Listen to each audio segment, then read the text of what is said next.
guys, I'm Jerry Miller. Welcome to the I Love CVille Show. Thank you kindly for joining us. It's good to connect with you guys through the I Love CVille Network, which is a collection of every social media platform known to mankind. Our studio is in downtown Charlottesville in the Macklin Building. We're proud to broadcast from Charlottesville about topics that pertain to Charlottesville and the Central Virginia region. Today's show certainly features storylines like that. Today's show is brought to you by Scott Wagner of Scott Wagner Integrative Medicine. Dr. Wagner has your back. His team at Scott Wagner Integrative Medicine are doing incredibly nuanced and innovative practices and strategies and techniques to improve quality of life for so many in this community. Scott Wagner of Scott Wagner Integrative Medicine. Busy show for you. We're going to talk Stonefield. In the grand scheme of things, how would you characterize our confidence with Regal movie theater closing in the shops of Stonefield, Judah? And you could be the voice of God here if you don't want to go. Actually, we'll go to a two-shot. Go to a two-shot. We'll weave you in, going back to a one-shot. You see Judah Wickower, the director of this fine and fair talk show, a man who has fans all up and down the eastern seaboard, from Scott Aaronworth, the king of Virginia Beach, to Harry Tyson in Connecticut, to friends of the program in Northern Virginia and on Long Island in Buckhead, Georgia. His name is Judah Wickower, and he's ready to rock and roll. How would you characterize our level of confidence with the movie theater in Stonefield closing? I'd say it's pretty close to 100%. Yeah, I was going to say what we're about to relay to you is going to be in the 90 to 100% range. And Judah Wickower is a man that does not utilize hyperbole ever. So when he says close to 100%, that's a very realistic call from Judah Wickower. When he says something, I listen. So we've done a little sleuthing, a little digging, a little diving. And the chitter-chatter, the scuttlebutt around the water cooler is a movie theater in what is arguably the most expensive commerce district in a 300,000 person market, the shops of Stonefield. The scuttlebutt, the chitter-chatter that's percolating around the water cooler is this movie theater is closing. It's basically going bankrupt. It is behind on payments to vendors. This is a theme that's been quite common. Are you talking now about specifically the Regal in Stonefield? I want to go specifically with the Regal in Stonefield. I know less about what is going on with them in particular than we do about Cineworld. Well, relay what you have, and then I'll relay what I have from Stonefield. So we've got And cite your source before we relay, please. Yeah. Well, there's a Business Insider article listing 39 more Regal theaters closing in the U.S. amid bankruptcy. And on that list is Stonefield Stadium 14 and IMAX. On top of that, we've got a Cineworld document in the United States Bankruptcy Court for the Southern District of Texas, Houston Division.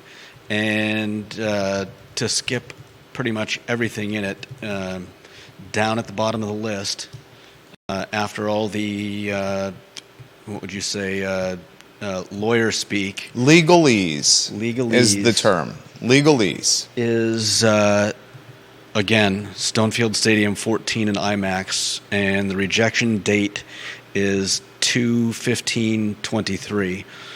Which basically means that's when they're going to... I mean, that's less than a month away. Yeah. That's the date. Basically, let's see. The leases listed on Schedule 1 attached hereto are rejected under Section 365 of blah, blah, blah.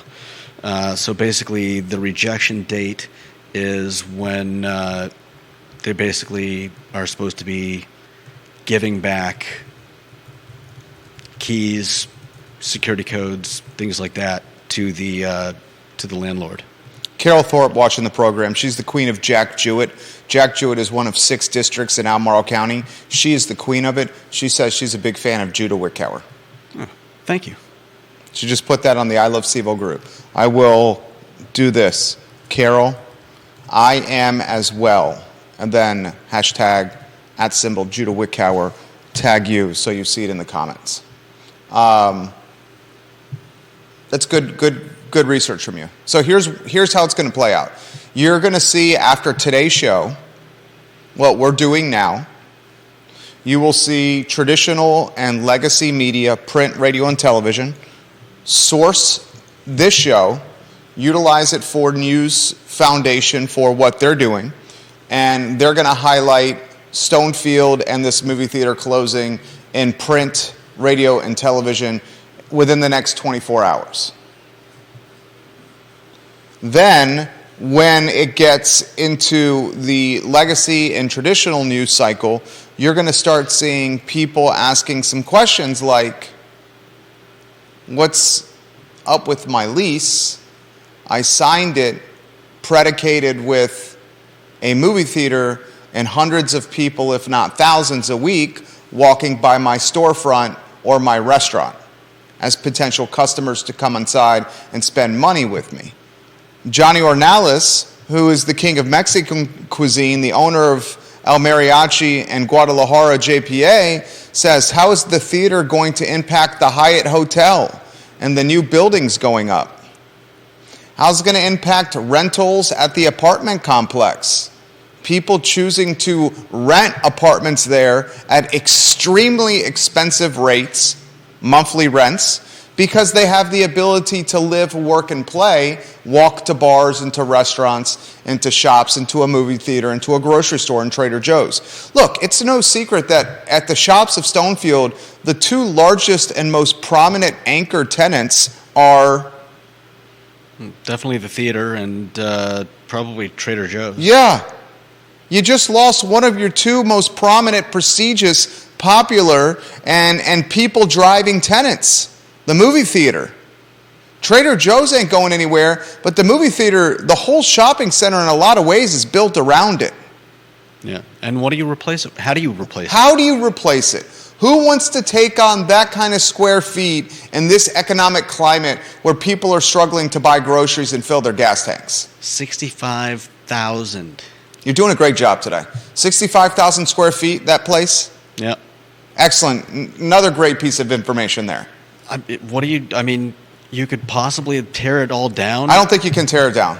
It would be entirely too expensive to build back up at today's cost of goods, lack of labor, and the fact that people that build structures like this are so far behind on work. Yeah. I think you try to repurpose it. And how do you repurpose a 65,000 square foot movie theater in a luxury shopping district adjacent to Tony brands like what? Brooks Brothers and Lululemon? How do you replace a movie theater? Maybe you do it with some kind of experiential concept. And the experiential concepts that have had success of late are like Top Golfs, go-karts, trampoline and jumping parks, laser tag. But how do you do any of that without... Well, you keep the outside shell. You have to remodel the inside. But you could still utilize the lobby and the snack stand. And you could take the individual movie theaters. How many movie theaters is it? 14? 14. You can take the individual movie theaters and turn them into individual themed experiences. Like one movie theater could be laser tag, another movie theater could be a jump park, trampoline park, another movie theater could be golf simulators or golfing bays like in a Top Golf scenario. The reality is, if you're not creating a business model that is omni-experiential, and I learned this from Patty Zeller at Animal Connection. Patty Zeller at Animal Connection has grooming, dog grooming. Mm-hmm. She has a self-serve dog wash. She has in-person knowledge and classes that she offers. She has photography in the studio where seasonally she'll offer sets like Santa or Valentine's Day, Independence Day, where people to get photoed in her store. She's creating a business, or has created a business, and why she's been in operation for 23 years, that people cannot get this stuff on Amazon. They cannot get dog grooming on Amazon, or a self-serve dog wash on Amazon, or getting photos with their dog or their kids or their family with Santa Claus on Amazon. Yeah. You can't get that. But what you could get from Stonefield in this movie theater, 65,000 square feet, is what they were selling, you could get on Amazon. You could get on Netflix. You could get on HBO Max. People now would rather chill at home in front of a 70-inch flat screen surround sound with their kegerator right next to their sofa with a sleeve of Ritz crackers and a cheesy, delicious container of Cheese Whiz next to that sleeve of Ritz crackers, and watch Top Gun Maverick from the comfort of their lazy boy in front of their fireplace in their living room, than taking their two boys in person and spending $100. And I heard it put pretty well the other day that betting on a movie theater is betting that people are today not only willing to put down their social media, but also invest in 2+ hours, 1.5, 2+ hours of undivided attention, which is not something that you have to worry about watching a movie at home. You need to go to the bathroom. You don't have to worry about missing a vital scene. You don't have to worry about taking 5 minutes going to grab a drink at the concession stand when you can pause the movie and grab a drink from your fridge. Yeah. I have a hard time doing something for 20 minutes. The thing I do longest in my life every day is sit in this chair and talk to this microphone. Legitimately. I believe it. No, legitimately. I know. I believe it. You know me. Mm-hmm. Ask my wife. You don't speak for people, but in this scenario, you probably would. Comments are coming in fast and furious. What is this going to do to the restaurant scene in Stonefield? What does this do if you're Burger Batch? What does this do if you're Burton's? What does this do? I've heard that Doma is going to open in Stonefield. I heard that Doma is going to open in the old Champion Grill location on Stonefield. I've heard that. That's scuttlebutt. Doma Korean Kitchen in Midtown. We created that moniker, Midtown. Doma Korean Kitchen in Midtown is going to open in the shops of Stonefield. I've heard that from multiple sources. If you're Doma and you're signing a lease, or you just signed a lease and it's associated with a movie theater being there, are you a lot less confident with this second location opening? Or possibly looking to renegotiate. Right? Weren't you already a little uncertain about the long-term future of the shops of Stonefield? Yeah. I was uncertain about the long-term future because the businesses and brands were not local. They weren't what we specialize from a branding standpoint. Localize, humanize, and personalize. They didn't do that in the Charlottesville community. They were big box brands. And now they lose their movie theater. If you're just hearing this for the first time, you're probably taken aback. I was as well. Jason Burke is watching in Los Angeles. Do you remember which area of Los Angeles he's watching in? Oh, and Patty Zeller says, thank you, Jerry Miller. And she has the best dog bakery in Virginia. Patty's watching at Animal Connection. We love you, Patty Zeller. Oh, man. Do I remember which area? Something Park. Was it Highland Park? Memory serves correct. Jason Burke, are you in Highland Park? Jason Burke says, he's in Los Angeles. Is it Highland Park, Jason? He says that movie theaters make good concert venues. Yeah. Travis Hackworth is watching in Danville, Virginia. He's the king of Danville. And he's quoting an article from Bloomberg in 2020 Some developers do see sequel potential in modern movie theaters, though. Last year, PMB, a development firm focused on the medical field, turned a 1980s multiplex in Goodyear, Arizona, into a collection of medical offices. And Walter Crutchfield, co-founder and partner of the Arizona development firm Vintage Partners, turned Flagstaff Movie Theater into perhaps the country's most creative department of motor vehicles. The 9-screen theater, part of the Harkins chain, reopened in 2016 as a 72,000 square foot, 2-story Arizona Department of Transportation headquarters and motor vehicles division office, a DMV, wow. Reuse presented multiple challenges, such as cutting windows into the concrete walls to provide more natural light, but the end result, which split the high-ceiling theaters into 2 stories with the mezzanine floor, speaks for itself. Wow. A DMV. Here's the thing, Sherman Oaks, he's from Sherman Oaks. Yeah. Thank you, Jason. Sherman Oaks.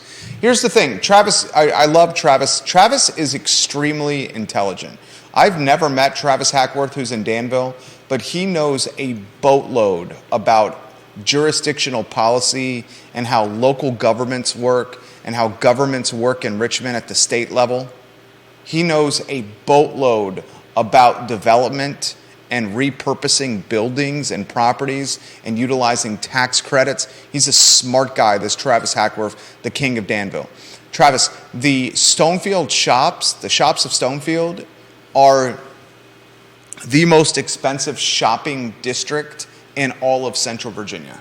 Stonefield, I will say with confidence and conviction, is more expensive than Barracks Road. Certainly more expensive than the downtown mall and way more expensive than the UVA corner. Okay, it is astronomically expensive to lease property here.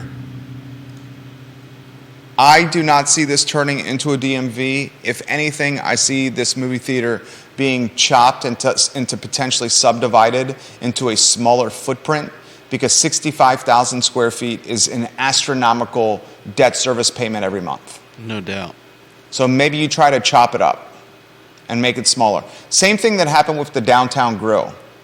With the Downtown Grill, Wilson Ritchie took a massive First, Wilson Ritchie bought the Downtown Grill building. Then he took the Downtown Grill, the steakhouse, and he chopped it into 2.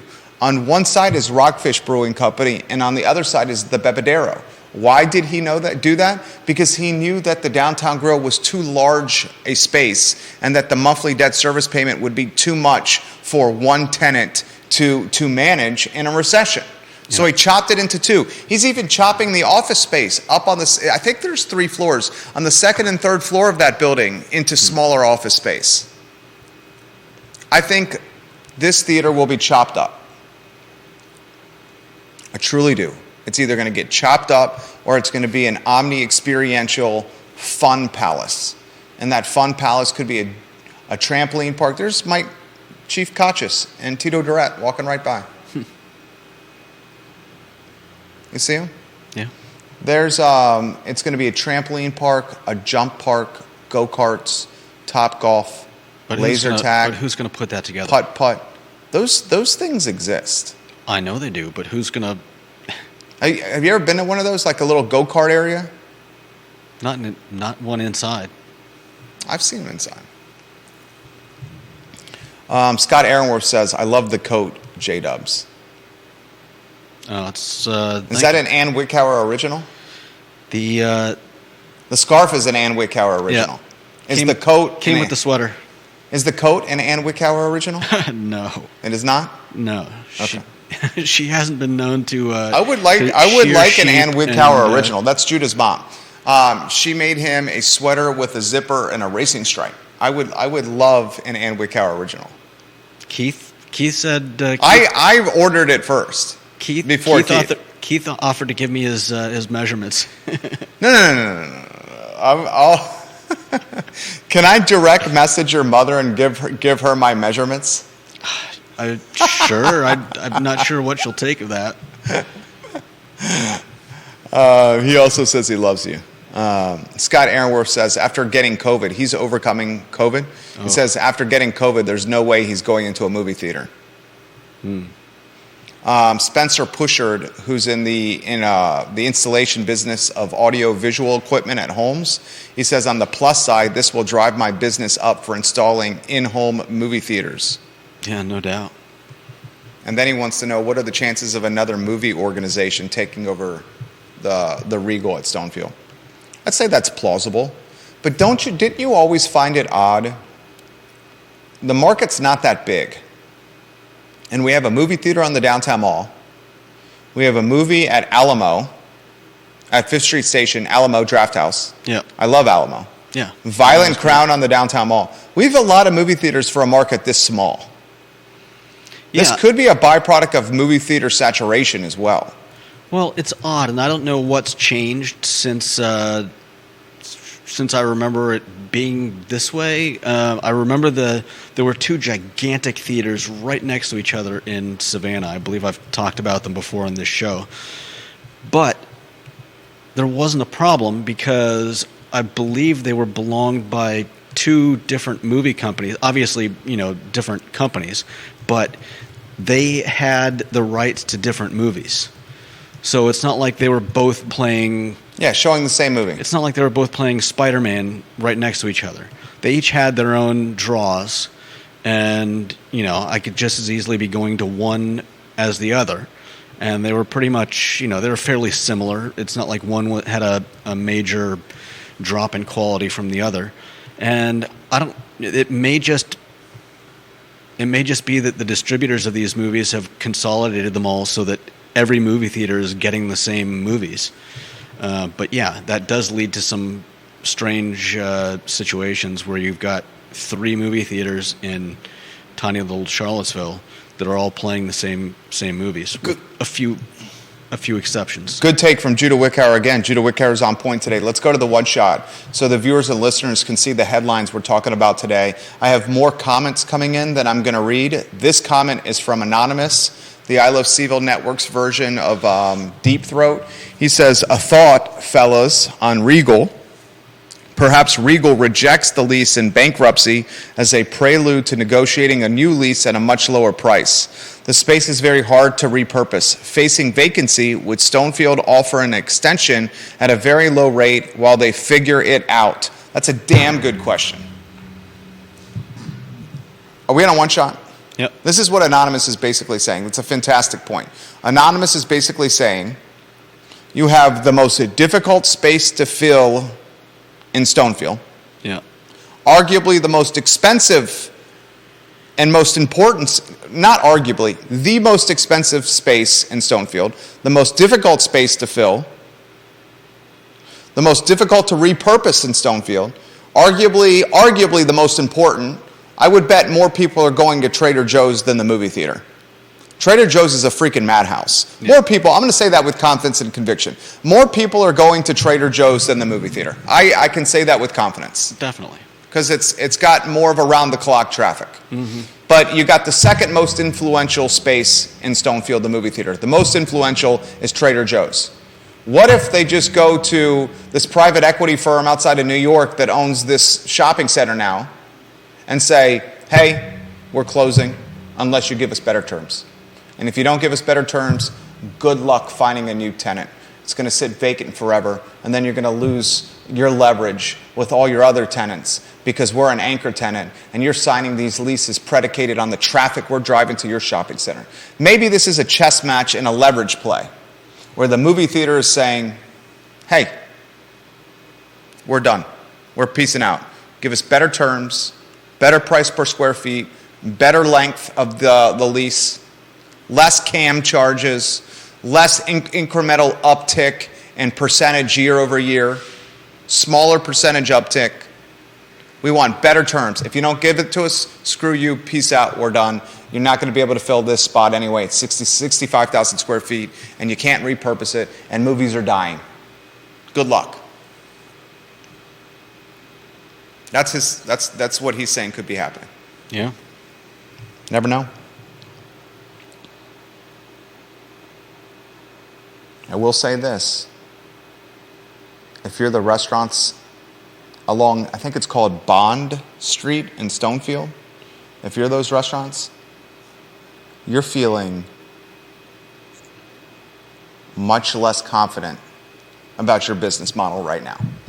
No doubt. What's the date? What's the date? February 15th. That's breaking news you'll see in other media outlets after today's show.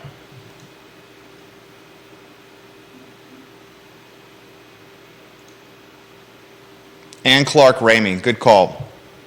Ann Clark Ramey highlights the closing on one of the 15 Facebook pages that you're watching the show upon. Janice Boyce Trevelyan, make sure we're framed well on the one shot here if you can, please. Janice Boyce Trevelyan says, Richmond just opened something similar, bowling alley, pool tables, food, and a bunch of other stuff in one building. I mean, you could conceivably, if you're Johnny Pritzloff, that's his shop. Johnny Pritzloff is damn good at his job. Johnny Pritzloff is the commercial realtor that does the most business in Albemarle County in the city of Charlottesville. Johnny Pritzloff. Dude stacks paper for his clients. Dude stacks paper for himself and his family. Stonefield's his baby. Johnny Pritzloff is damn good at his job. Johnny Pritzloff helped bring the food hall concept to Dairy Market in conjunction with Chris Henry. Johnny Pritzloff put this idea in a lot of ways on the radar, and we have a pretty awesome food hall and Dairy Market. Stonefield could turn into a hybrid, pretty ridiculously awesome trampoline park, laser tag park, go-karts, golf simulators, Top Golf, putt-putt, go-karts. Did I say that already? I think I may have. With a little bit of food hall in it as well. Multiple vendors in there. Maybe 8 or 9 stands, 8 or 9 food vendors in there, along with these other omni-experiential things. And that would drive people to the shopping center. Paying $100 for a family of 4 to go to the movies just is not as appealing to people anymore. Yeah. All right, Two Shot. Let's go to Two Shot. I want to read John Blair's take on upzoning to you. Tell me when we're on Two Shot? Yeah. All right, so John Blair listens to this fine and fair talk show. He's a great guy, friend of the program, connected guy, incredibly intelligent guy, town attorney at Stanton, previously the city attorney of the city of Charlottesville.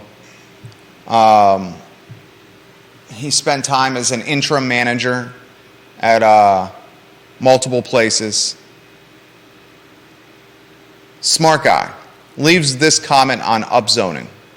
I'm scrolling on my phone to find it. I think I got it here. And he says I can quote him on this. John says I can quote him on this. And he leaves this comment in relation to what I said about Michael Payne. Remember on yesterday's show I said Michael Payne, the city councilor? He said in the meeting on Tuesday night on the dais, yep, that we cannot utilize new construction and additional supply as the way to solve the affordability problem in Charlottesville. Yep. He basically said we cannot build our way into affordability by increasing supply. That's what Michael Payne said. Mm-hmm. And I said on yesterday's show, and I've continued this message, I've been consistent with this message for over a year now on this talk show. I've said for over a year that all upzoning is going to do is going to make land that can be upzoned a premium. Yeah. And it's going to lead to wealthy investors and wealthy speculation. And people are going to buy this dirt. They're going to tear down older properties, and they're going to create apartment density, and they're going to charge like the flats on West Main Street, $1,500 a room, $2,000 a room per month in rent. The University of Virginia, I have said consistently, is going to see the additional housing in the Charlottesville city ecosystem around grounds, and they're going to say, well, we're going to be able to admit more students, and these students are using mommy and daddy's bank account to pay their rent, so the fact that it's expensive is not that big of a deal because someone from outside the market's paying the lease. I have said that this is not supply and demand. It's not supply and demand in its traditional format. Yeah. Instead, it's taking dirt and making it a premium And because it's being made a premium, because density could be built there, people are going to have to pay more money for it than they otherwise would. And because they're paying more money for it than they otherwise would, they want an expensive premium as return on investment, or their debt service payment every month is going to be more difficult to manage. So they need much greater return from a rental standpoint. Mm-hmm. This is what John Blair said in a comment. This is good. Sit back and listen and learn. John Blair says this. Jerry, I believe that you and Michael Payne are right. You can quote me on this. Upzoning advocates in Charlottesville are too tied to a theoretical economic model that discounts or ignores two important variables. A city that is only 10 square miles in a county, Albemarle County, that prohibits growth in 95% of its land mass. If you only live in a land of textbooks, greater supply of a good or service should decrease the price of the good or service. However, given the local dynamics of a small geographic footprint in a county, Albemarle, that severely restricts development, all an upzoning does is create a premium price for the small amount of available parcels where increased density will be developed. That's what I've been saying. John Blair continues. The city can upzone 10 square miles all at once, but when the total square mileage of the area is 736 and only 46 of those square miles can be developed, upzoning only creates a price premium for density. Lastly, John Blair says, density then becomes expensive rather than a solvent for high housing costs. The secret that you, Michael, and I know that so many others refuse to say out loud is this. Land use taxation and the comp plan's restrictive growth policies have allowed enormous swaths of Albemarle County to become piggy banks for the rich. Invest your money in the land, pay tiny amounts of taxes, watch the land appreciate at a decent clip rather than accept the risk of the equity market and leave it to your heirs. Until Albemarle County converts its land from piggy banks for the rich to productive uses, no amount of upzoning in the city of Charlottesville will do any good to increase affordability. John Blair. Damn good comment. Where's the sound box? Do you have the sound box? Why don't we just clap for John? We don't need the sound box. I think that was excellent. Yeah. This is not the supply and demand we learned at Ken Elzinger's class as a first year at the University of Virginia. The demand far outweighs the supply. Yeah. And it will only get worse. And the supply that we're loosening is just going to be very expensive premium supply. And the people who purchase that expensive premium supply are going to expect an expensive premium ROI, or return on investment. The University of Virginia will utilize the additional density because it sees things before local government does. And they'll say, wow, we got more apartment density around grounds. Let's admit more students incrementally every year because we're in the business of making money. Mark it down. Anything you want to add on this before the next topic? John Blair, that was a hell of a comment. Yeah. That was very well put, John. Yeah. Very well put from JB.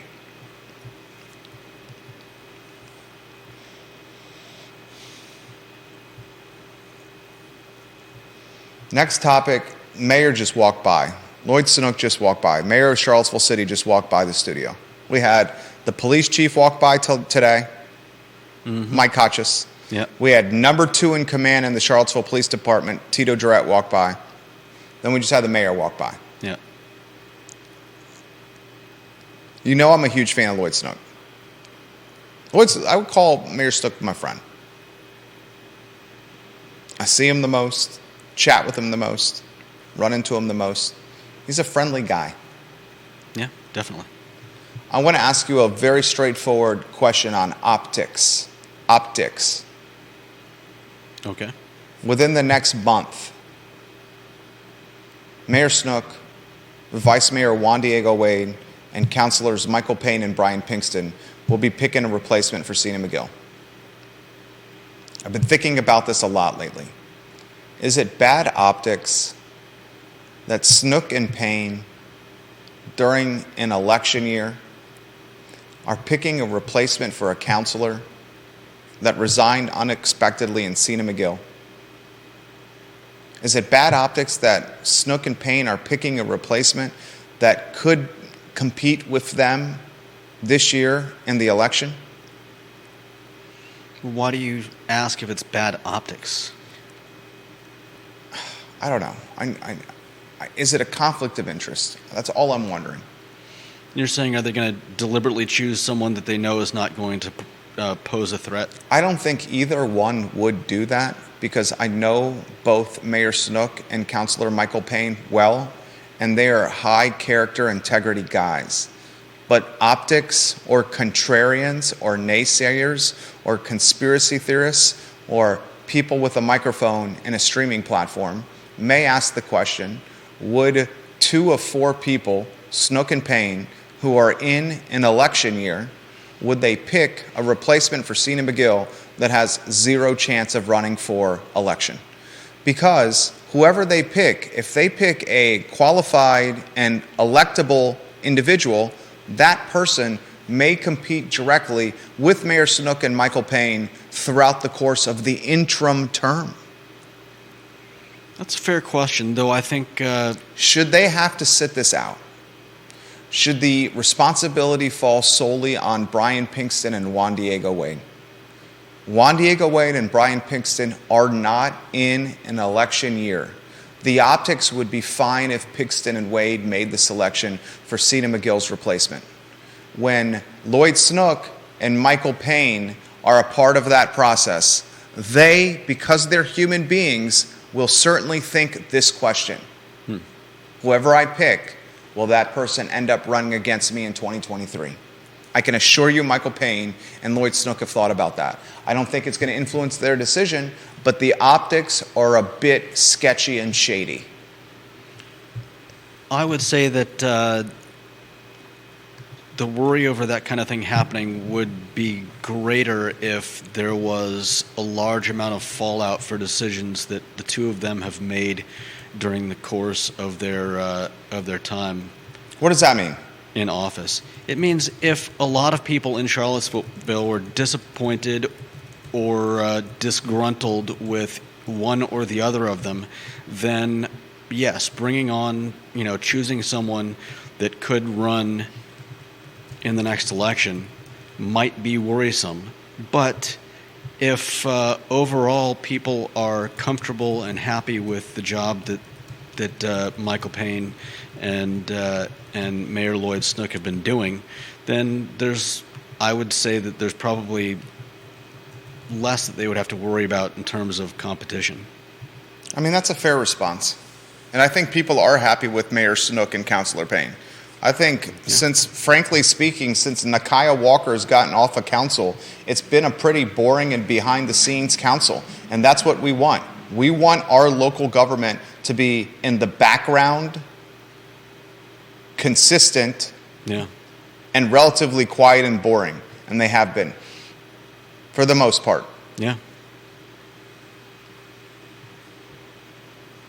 Bill McChesney's watching. He says there are 3 seats up for election this year. There's Cena McGill's seat, which is currently vacant, Bill. There's Lloyd Snook's seat, and there's Michael Payne's seat. There are 3 of 5 seats up on city council this year. Cena McGill unexpectedly resigned earlier this month. She quit. So now, Snook, Payne, Pinkston, and Wade have to pick a replacement. And the application deadline to be the interim, the replacement for Cena McGill, is closing. That window is closing. And council's going to make the announcement in February at the tail end of the month of who Cena McGill's replacement is going to be. I'm wondering if Payne and Snook should be a part of that selection process. Because whoever they pick could end up competing against Payne and Snook this year when their seats are up for re-election. It has that small hint or that small taste of sketchy and shady. Yeah. Just a I hear what you mean. small taste. Small taste of it. That's all I'm saying. I'll get to comments, guys. Lisa, I'll get to your comment. Tom Stargell, I hope that's not the case. Is that the case, Tom? Someone just see if you could find this online. Tom Stargell, who's a retired educator from Albemarle County Public Schools, said he just saw on Facebook that Monticello High School is on lockdown because of a fight and a weapon threat. Monticello High School is on lockdown because of a fight and a weapon threat. That's what Tom Stargell just put on Facebook. Tom leaves good comments and knows what's going on.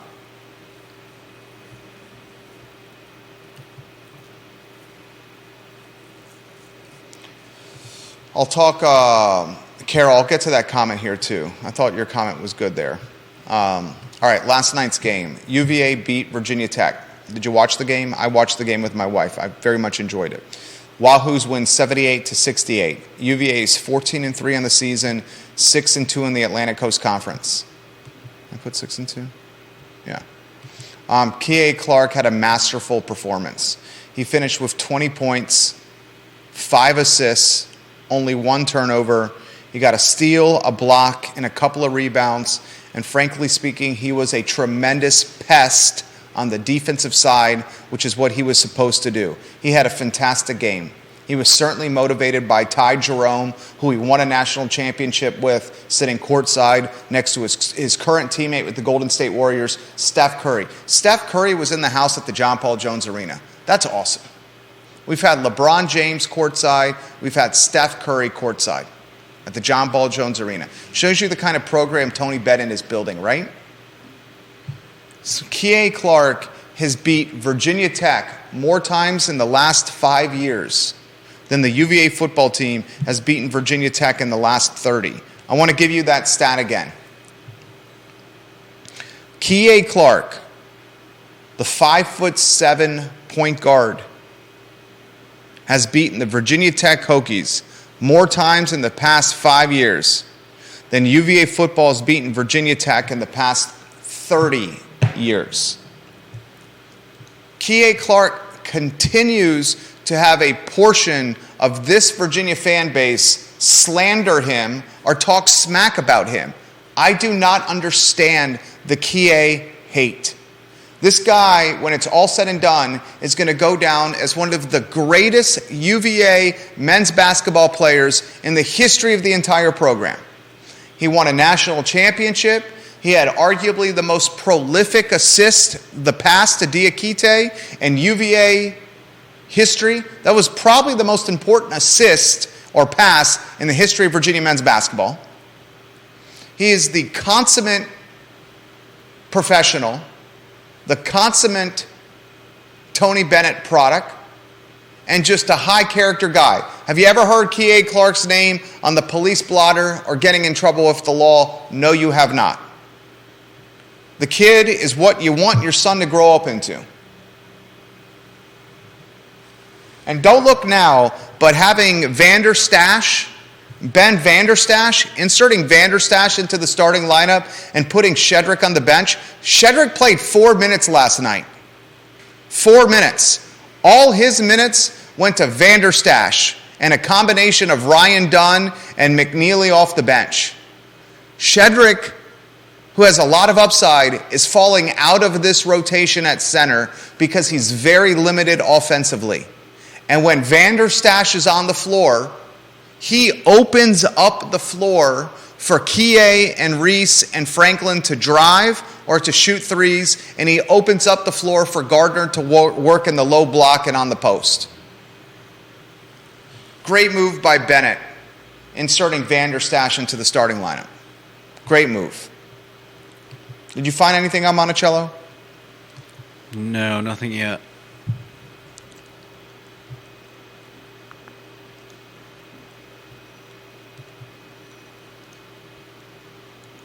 Philip Dow watching the program. He says, Jerry, what you and Judah are talking about is what developers tried to do in the town of Scottsville. They tried to add 200 plus apartments in the old tire plant. Dr. Charles Hurt owns that, by the way. That's me talking there. The monthly rent for those 200 apartments in the town of Scottsville in the old tire plant were going to be between $1,200 a month and $1,400 a month. Philip says Scottsville has no jobs. It did not make sense. And he said, I'm so glad the town turned down the proposal. He said it's basically the rich wanting to take over Scottsville. One thing that really made me nervous about that project was the strain it was going to put on infrastructure, fire and rescue and police, and the strain it was going to put on 20. Because Philip was right. The people living in those apartments, if they were built, they would be commuting to Charlottesville City for work. And dude, have you driven 20 from Charlottesville to Scottsville? That's a road that is dangerous. So I was very concerned with infrastructure strain, police, fire, rescue, and then the dangerous aspect of added car traffic and vehicle traffic on 20 heading from Scottsville to the epicenter of employment, Charlottesville City. Spencer Pushart is sending me a direct message. He's also confirming Monticello is on lockdown. I have, wow.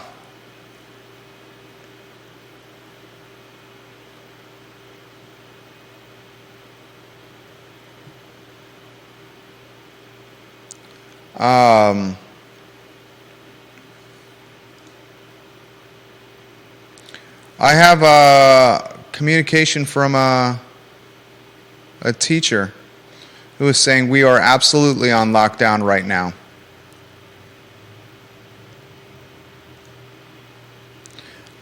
So we'll follow that closely. That's unfortunate. I'm tired of this stuff, you know? Yeah. Whew. Just makes you think as a parent. Just makes you think with your kid in school, that's all. Carol said you made an astute observation about moviegoers that she would like to build upon. Most of them today, even if the product on screen was compelling enough to require 2 hours of undivided attention, they don't have the personal discipline to give to it. As for her, she rarely goes to the movie theaters because most films don't have interesting storylines or performances with any nuance or depth. When I find a film worthy of my time and attention, I'd rather watch it at home when I'm not distracted by the peripheral glow cast by cell phones and the constant distraction of others. Give me Turner Classic Movies in my home snacks and leave me alone. Sounds delightful. Little TCM and a little, what's the snack of choice for you? Ritz crackers and Cheese Whiz? A sleeve of Girl Scout cookies? A bowl of Ben & Jerry's fish food? A little glass of bourbon? Lockdown at Monticello High School, Kevin Higgins. Allegedly. But I'm having it confirmed by people actually in the building. So I guess I could say it confidently. What's your snack? Well, we've talked about this before. If we're in the theater, it's definitely got to be Goobers. No, but at home, I would say... You're not popping Goobers at home. What are you popping, some lean cuisines? Some lasagna lean cuisines? Lasagna lean cuisines? Okay, I don't even know what that is. Okay, what are you eating at home for snack when you're watching a movie? If I was going to watch a movie, I might go with some tortilla chips and some hot queso. Oh, tortilla chips and hot queso. That's good. That would be good. Do you drizzle the hot queso on the chips, or do you put the hot queso in a bowl and dip the chips into the hot queso that's in the bowl? I heat it in a bowl and dip it. Okay. It makes it last longer. It does congeal. The viscosity gets a little thick there. It congeals doing it that way. Which way? I would rather drizzle it on the chips. Leaving it in the bowl, it congeals and turns into a block of cheese. I usually don't put so much in the bowl there's a danger of that happening. But wouldn't the same thing happen if it was drizzled on the chips? I would think that if it's all together in the bowl, it'll keep warm longer, whereas if you drizzle it over the chips, the spread out nature of it would cool faster. Oh, but thank you. Who knows? That's good intel. I don't know. That's good intel. I might also go with there's some really good store brand like trail mix with peanut. You go Food Lion trail mix? Oh yeah. What? The Food Lion trail mix? With peanuts and M&Ms. The Food Lion trail mix. I mean, I know the trail mix you're talking about. I think all grocery store has that that store brand trail mix. And they usually have 4 or 5. Wegmans has one of those too. They usually have 4 or 5 different versions of it. Don't you just end up eating the M&Ms and leaving all the other stuff? No. You eat it all together at once? What are you, a cashew guy? You look like a cashew guy. You like the cashew. You like a good cashew, don't you? Cashews and almonds are the best. What about the pistachio? I don't think there are pistachios in this one. I love pistachios. I do too. A good pistachio is good. They got to be shelled and salted. Pistachios are incredible. They're incredible. I can eat an entire bag. Shelled and salted pistachios only, though. So when I go... Excuse me. Shelled meaning I want the shells on. By me saying shelled, does that mean the shells have been removed? I think shelled usually means removed. Okay, I want the shells on. You want them on? Yeah, I like the shells on. If the shells are removed, then I just end up like gobbling all the pistachios by hand like this. Yeah. At least by having to take Popping the shell them open off, does you slow you down. Yeah. Or you'll eat all the pistachios. But they got to be salted. Yeah. You give me that with some Minutemen from 3 Notch and whoo, I'm happy. So I'm particular about the trail mix. You're particular about a trail mix? I would say you're a pretty particular guy. Sometimes. You're particular. What are you particular about the trail mix? I don't want the M&Ms with the raisins. You don't like the M&Ms with the raisins? No. So you're getting the trail mix that is not M&M. No, I do get it with M&M. But you just got to make sure there's no raisins in there. I'll pull the raisins out by the handful. Don't give the raisins to Liza, your dog. No, I don't. Raisins are bad for dogs. I know that. Okay. Or the M&Ms. In fact, you can make an argument that trail mix might be the most dangerous thing that you can give dogs. Trail mix has chocolate, which is bad for dogs. Has peanuts, which is bad for dogs. Raisins. Peanuts are bad for dogs now? Peanuts are bad for dogs. Wow. Raisins are bad for dogs. Liza, the only thing missing that a bag of trail mix to make it even more murderous is some grapes in there. Yeah. Raisins, peanuts, and chocolate are all bad for dogs. Yeah. You don't know peanuts bad for dogs? I'm looking up, but dry roasted or raw unsalted peanuts are the only peanuts safe for dogs to eat. See? They're bad for dogs. Yeah. Juan Sarmiento says it's the combo of salty and sweet that Judah likes. Yeah. I like that combo I do too. like the peanuts and the... Juan Sarmiento is watching at Charlottesville Almar Transportation.